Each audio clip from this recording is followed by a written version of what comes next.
થાળીમાં પછી જે કઈ વસ્તુઓ છે એ ક્રમશઃ એક એક વસ્તુ પીરસે.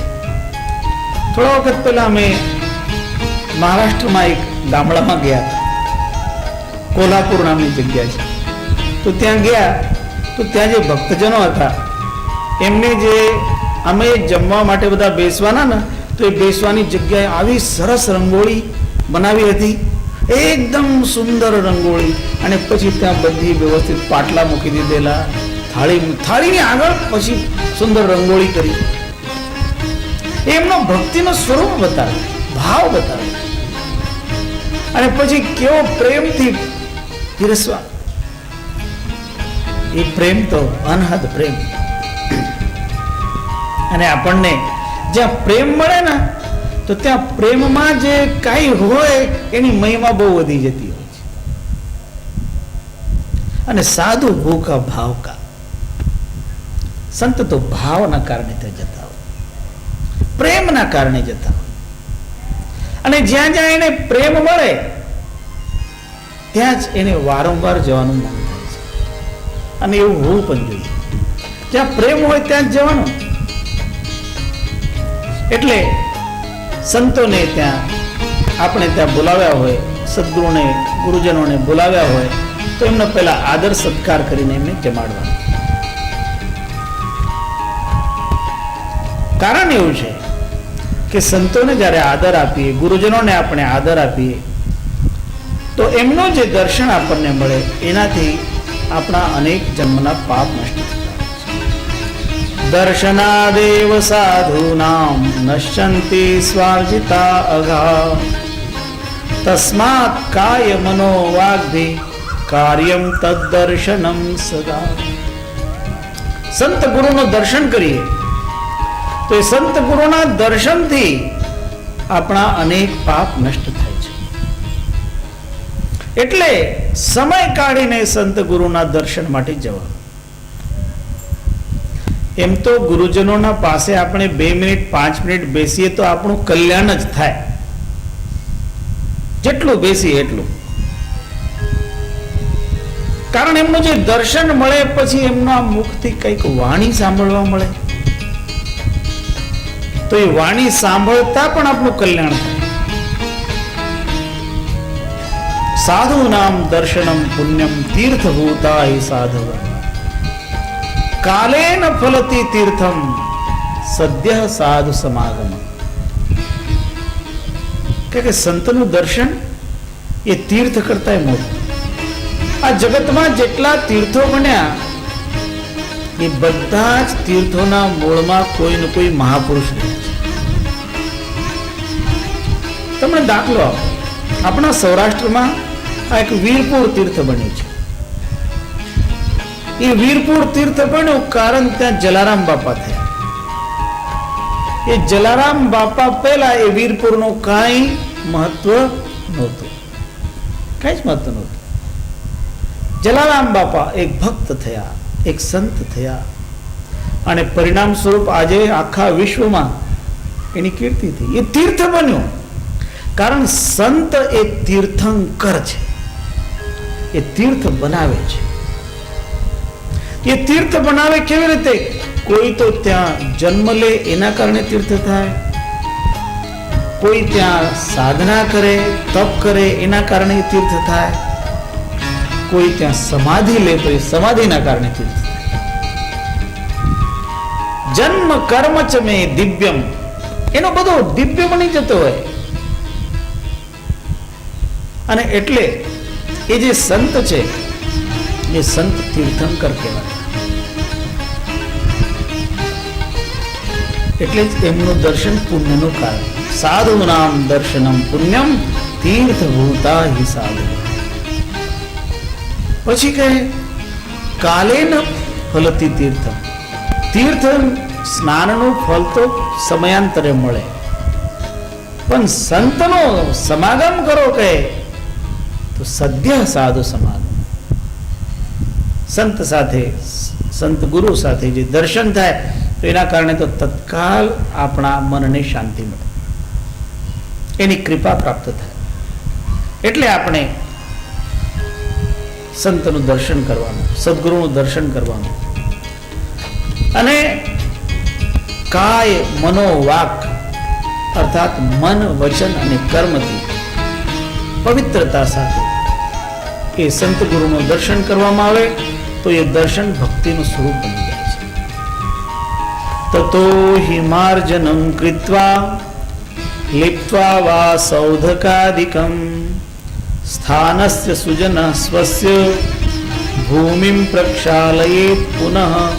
જે આરતીનું સ્થાન તૈયાર કરવાનું છે, જ્યાં આરતી કરવાની છે, વિધિ કરવાની છે, કે એ જગ્યા જ્યાં વિધિ કરવાની હોય એને વ્યવસ્થિત પાણીથી ધોઈ નાખો, સાફ કરો. સૌથી પહેલા સાવરણો લઈને સાફ કરો, બધી ધૂળ નીકળી જવી જોઈએ. પછી પાણીથી ધોઈ નાખો અને પછી એના ઉપર સૌધકાદિકમનો લેપ કરો, એટલે ધોળી માટી હોય એનાથી એના ઉપર લેપ કરો. ખડી માટીનું લેપન થાય. આપણે જ્યારે આરતી કરીએ ત્યારે આ બધી વિધિ કરતા હોય. પહેલા સાવરણાથી સાફ કરે, પાણીથી ધોએ, જ્યાં ધોઈ ન શકાતો હોય ત્યાં પાણી છાંટે અને જમીન જ્યાં બેસી જાય, પછી એમાં ખડી માટીનું લેપન. એ સ્થાનનું પૂજન છે. જે જગ્યા ઉપર આપણે વિધિ કરવાની છે એ જગ્યાની પણ પવિત્રતા જાળવવાની, એ જગ્યાનું પણ પૂજન થવું જોઈએ. ભૂમિનો આદર, ભૂમિનું પૂજન. સ્થાનસ્ય સુજન સ્વસ્ય ભૂમિમ પ્રક્ષાલયેત પુનઃ. જે ભૂમિ ઉપર આપણને કોઈ પણ વિધિ કરવી હોય ને એનું પૂજન કરવું જોઈએ. એટલે આપણે ત્યાં કોઈ મકાન આપણે બનાવીએ ને તો સૌથી પહેલા શું કરીએ? ભૂમિ પૂજન. કારણ આપણી એવી ભાવના હોય કે અહીં જે આપણે ભવન ઊભું થશે એ ભવન વિઘ્ન રહિત નિર્માણ થાય. કોઈ વિઘ્ન આવે તો એ વિઘ્ન નડતર રૂપ ન બને. એના માટે ભૂમિ પણ આપણને આ સત્કાર્યમાં સહાયતા કરે. એટલે ભૂમિનું પૂજન. ભૂમિની મહિમા બહુ હોય છે,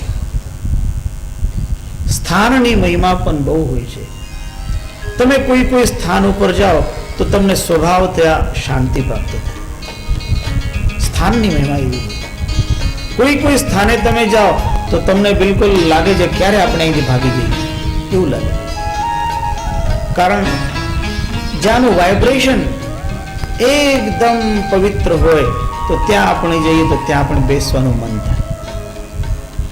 એ ભૂમિની મહિમા. અને કોઈ જગ્યા જે આપણને ભાગવાનું મન થાય તો એ પણ એ ભૂમિમાં કોઈ દૂષિત વાઇબ્રેશન હોઈ શકે. એટલે ભૂમિની પવિત્રતા એ પહેલા જોઈએ. સાધના માટે પણ માનવીએ જ્યારે કોઈ જગ્યા ઉપર સ્થિર થવું હોય, બેસવું હોય તો એ જગ્યાની પહેલા પૂજન કરવું અને એ જગ્યાનું શોધન કરીને ત્યાં બેસવું. ઘણી વખત સંતો મહાત્માઓ જે સામાન્ય લોકો જેને દૂષિત ભૂમિ ગણતા હોય ત્યાં જઈને એ ભૂમિનું શોધન કરી દેતા હોય અને એ ભૂમિ પવિત્ર બની જતી હોય. પહેલા લોકોને જે દૂષિત લાગતી હોય. તમને એક દાખલો આપો. કાશીમાં આપણું એક મંદિર છે જેનું નામ છે કબીર કીર્તિ મંદિર. સદગુરુ શાંતિદાસજી મહારાજ સાહેબે એ મકાન લીધેલું. ત્યાંના બધા લોકો એને ભૂતનો બંગલો કહેતા. કોઈ ત્યાં રહેવા જવા માંગતું નથી. બધા પીધું. મોટું મકાન છે, સરસ. એક ડોક્ટરે બનાવેલું. ડોક્ટર ગંગાસિંહ એને એ મકાન બનાવ્યું.